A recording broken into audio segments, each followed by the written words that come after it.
కొబ్బరి బొండాలు కింద పడాలి. నేను విశ్వాసంతో చెప్తున్నాను. కొబ్బరి కింద పడును గాక. ఆమేన్. ఆకులు కాదు, కొబ్బరి బొండాలు కింద పడాలి. నేను చెప్తున్నాను, విశ్వాసంతో చెప్తున్నాను. కింద పడాలి, పడును గాక. కొబ్బరి బొండాలు ఎన్నిసార్లు అంటే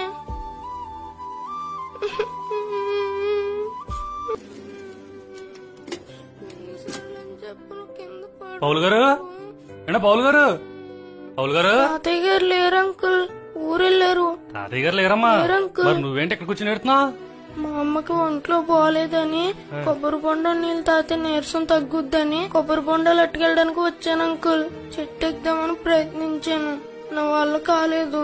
ఏం చేయాలని ఆలోచిస్తుంటే సండే స్కూల్లో టీచర్ చెప్పిన వాక్యం గుర్తుకొచ్చి, విశ్వాసంతో మీరు సందేహించకుండా పలికితే కొండలు సముద్రంలో పడద్దని చెప్పారు. కొండే వెళ్ళి సముద్రంలో పడినప్పుడు కొబ్బరి బొండాలు కింద పడవా అని ఎంతసేపు విశ్వాసంతో ప్రార్థన చేసిన కొబ్బరి బొండాలు కింద పట్టలేదు అంకుల్. అవునా? నువ్వు చెప్పినట్టే జరిగింది చూడు. అవునా అంకుల్? ఎలా అంకుల్? నేనేమో ఆ తోటలో కొబ్బరికాయలు తెస్తానికి వెళ్తున్నాను. మీ తాతగారితో మాట్లాడదాం ఎలా వచ్చాను. మీరేమిటి కూర్చుని నండి పదండి. మీకెన్ని బొండాలు కావాలో చెప్పండి, తీస్తాను. అక్కడ కూర్చోండి, మొత్తం తీసి పడేస్తాను బొండాలు. Thank you uncle. పదండి. ఎన్ని బొండాలు కావాలేంటండి? కొన్నే సరిపోతాయి అంకుల్. కూర్చొని పక్కకు వచ్చేయండి. సరే అంకుల్.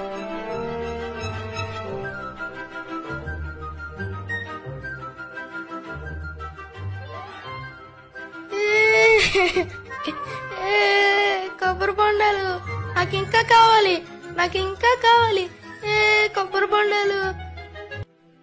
అంకుల్ మీరు వచ్చినందుకు చాలా థ్యాంక్స్ అంకుల్.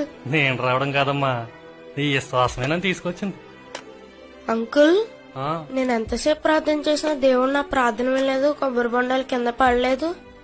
ఎందుకు అంకుల్? కొబ్బరికాయలు కింద పడలేదా? మరి ఏంటి? మీరు వచ్చి తీశారు కాబట్టి కింద పడ్డాయి. అవునా? మరి నన్ను ఎవరు తీసుకొచ్చారండి? మిమ్మల్ని అంకుల్. అది నువ్వు ఆకలేసినప్పుడు అన్నమే తింటావా, ఏదో ఒకటి తిని కడుపు నింపుకుంటావా? అన్నం ఉంటే అన్నం తింటాను, లేకపోతే స్నాక్స్ ఫ్రూట్స్ తిని కడుపు నింపుకుంటాను. మరి అవును కదా, మన దేవుడు ఎలాగైనా కార్యం చేయగలడు. మరి నువ్వు అనుకున్నావు కొబ్బరి బొండాలు అట్లా కింద పడాలనుకున్నావు. నేనేదో కొబ్బరికాయలు తీతకు అలాగెళ్తాం ఏంటో, మీ తాతయ్య గారితో మాట్లాడాలని ఇక్కడ దాకా వస్తాం ఏంటో, మీరిక్కడ బొండాల కోసం కూర్చోవడం ఏంటండి? ఇదంతా ఎలా జరిగింది? ఇదంతా నీ విశ్వాసం వల్లే జరిగింది.